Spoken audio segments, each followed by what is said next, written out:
समतल के समीकरण का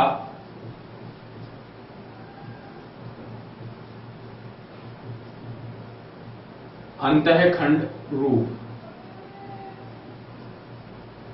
जिसे हम कह सकते हैं इंटरसेप्ट फॉर्म।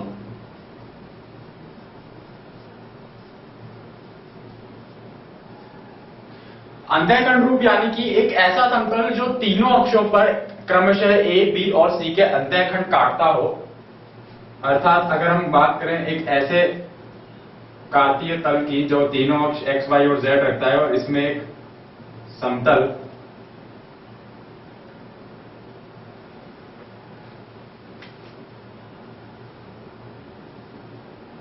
ये एक समतल है इसमें जो x, y और z अक्ष पर क्रमशः a, यहां पर b और यहां पर c अंतःखंड काटता है। तो इस समतल का समीकरण हमें ज्ञात करना है। तो हम ऐसा करते हैं कि इसका समीकरण ज्ञात करने के लिए वही लेते हैं कि मान लीजिए तीन बिंदु है और तीन बिंदुओं से जाने वाले समतल का समीकरण क्या होता है। तो हम सबसे पहले लेंगे कि समतल का समीकरण a x minus x1 plus b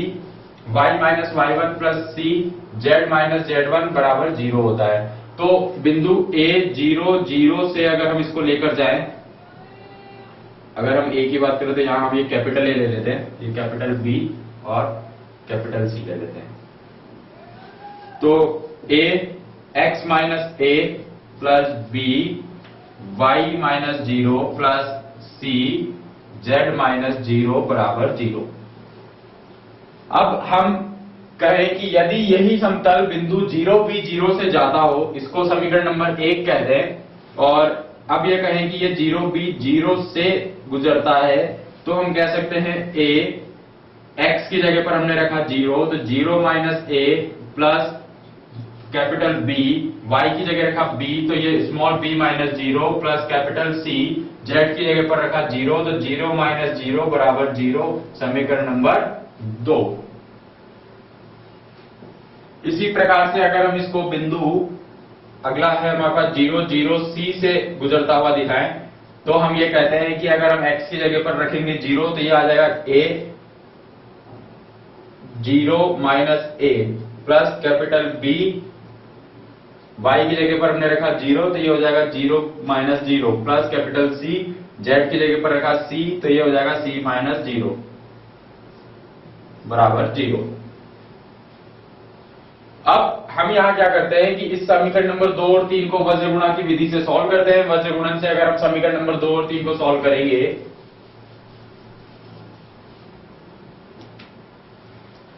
समीकरण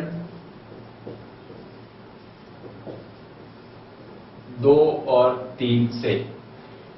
समीकरण 2 और 3 से हमारे पास यहां क्या मिल सकता है कि यहां हमने लिया है कैपिटल A, ये कैपिटल A है, तो इसके साथ है माइनस का A, और वहां पर भी इसके साथ में है माइनस का A, तो ये आ जाएगा A बटे BC। कैपिटल B के नीचे हमारे पास यहां आ जाएगा AC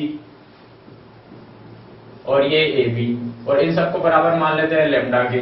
तो ये आ जाएगा कैपिटल A बराबर लेमडा BC, कैपिटल B बराबर लेमडा AC, कैपिटल C बराबर लेमडा AB। अब ये मान यहां से हमें मिल रहे हैं A, capital B, capital A और कैपिटल C के, ये मान हम वापस से इसमें रख देते हैं। तो यहां पर ये मान वापस रखने पर हमें जो समीकरण मिलेगा वो मिलेगा x बटे A प्लस y बटे B प्लस z बटे C बराबर 1। इस प्रकार से ये समीकरण बनेगा अंतःखंड रूप में समीकरण। ये मान यहां रखने पर ये बनता है एक समीकरण जिसे हम कहते हैं कि ये है समतल का अंतःखंड रूप का समीकरण, जहां पर A, B और C क्रमशः x, y और z अक्ष पर काटे गए अंतःखंड हैं।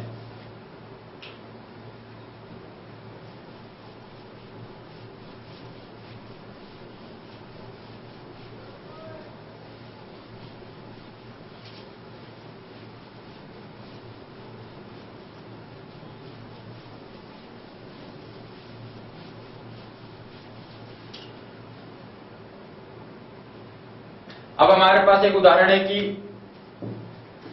यदि अंतःखंड -4, 2 और 3 काटे जाते हैं एक समतल के द्वारा, यदि एक समतल -4, 2 व 3 अंतःखंड काटता है